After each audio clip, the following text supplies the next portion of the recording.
What's going on YouTube? This is Rainbow Scoop 333 and I'm bringing you a deck profile for Megabugs, or for this version I like to refer to as Cyberbugs, since I am involving water.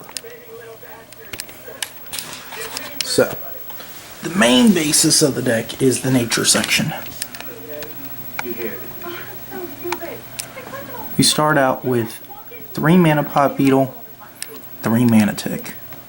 They are the bait for this deck. Now, beetle comes out turn 2, and you just start doing beat down with beetle. It is a very rough card on your opponent, because if they deal with it, you accelerate. If they don't deal with it, you're taking shields. Mana tick searches the deck. Ridiculous amount of search comes from this guy. Between this and what comes later, I've dug through my whole deck in plenty of games, seen every card in it, know what's in my shields without even searching the deck. Reap and Sow, another card. You're going to dig through the deck, you're going to gain mana, and a good example of this is you go turn 2 beetle, turn 3 tick, go get your Hive Queen, turn 4 Reap and Sow, charge your extra mana, turn 5 you evolve the tick into Hive Queen.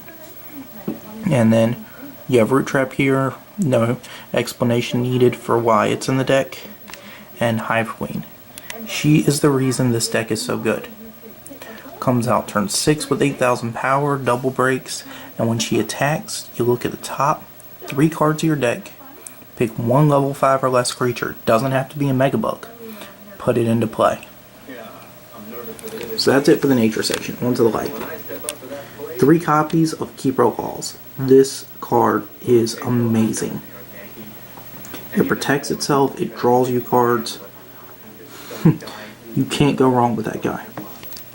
Storm Spark Blast, another card that doesn't need explanation. Now Rusalka here, this starts out the water section. Rusalka can be hit off of Hive Queen, and since you completely resolve Hive Queen before they declare blockers, you also completely resolve any come into play effects.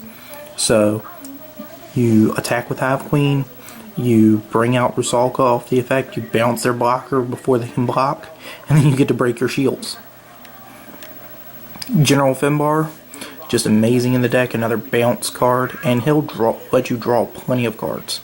Your hand just gets refilled so fast when he hits play. Warspell Gargoyle, I haven't seen anyone else playing this guy lately. He's really good in the deck. I'm playing 3. I could go down on that, but I love this card in the deck. Comes into play, bounce 2 creatures. I've actually come back and won games I should have lost because of him.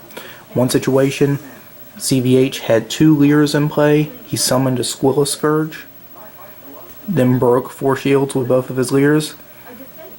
My immediate follow-up was play this guy, bounce both the Lyras, and I played something else. I believe it was a Mana Tick. So he couldn't swing for game next turn. His turn, he resummons the Lyras, tap down 2 of my creatures. I'm back to where I can attack now. So I summoned Hive Queen, and I summoned something else. I already had a Steam Tank in play, and then just proceeded to win the game from there. So yeah, coming into the multi-civs, Steam Tank, as I just said, is in the deck. This guy's amazing for the deck. He's the only fire source in it. So, but he's really good. I actually see myself hard casting him a lot of times, because a lot of times he'll be in the opening hand, so that'll be my turn 1 charge. Gives everything fast tech with the power boost. This guy's amazing. Swordhorn. It's light nature, you just can't not play this guy. He's really big, he kills things, and then when you combine it with some of the other cards in the deck, it's just insane. Lemon, I really like Lemon. I've had a lot of good plays with Lemon. One of the best blockers you can play in the deck. Last card is Homunculon the Blaster. And this guy is like one of the MVPs of the deck, because just like Rusalka, you can drop him off of a Hive Queen and blockers become irrelevant. And your guys get bigger. So many times I'll play this guy, have a Lemon in play, have a Keeper Loss in play, have a Swordhorn in play, one of those, and I'll tap something like a Lyra and give the power boost, and then these guys just kill it.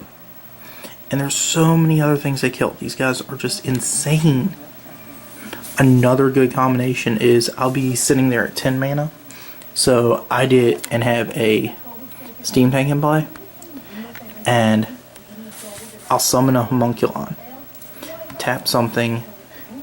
Give one of those guys I just mentioned a power boost. Summon another one.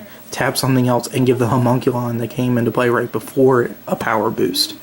So I've got an 8,000 power Homunculon, a big power one of these three, so it's 6,500 for him, 8,500 for Swordhorn, 65 for Keeper Halls, and just kill 2 creatures outright. The deck just works. I actually have had a chance to kill in battle an Andromeda with this deck, because had Steam Tank in play, summon the Hive Queen, then summon a Homunculon, power boost to the Hive Queen, swing over the Andromeda, put something new into play. The deck works. But this card here is the card that many people will switch for their own versions. Other good cards that work in its spot are Lyra, Piercing Judgment.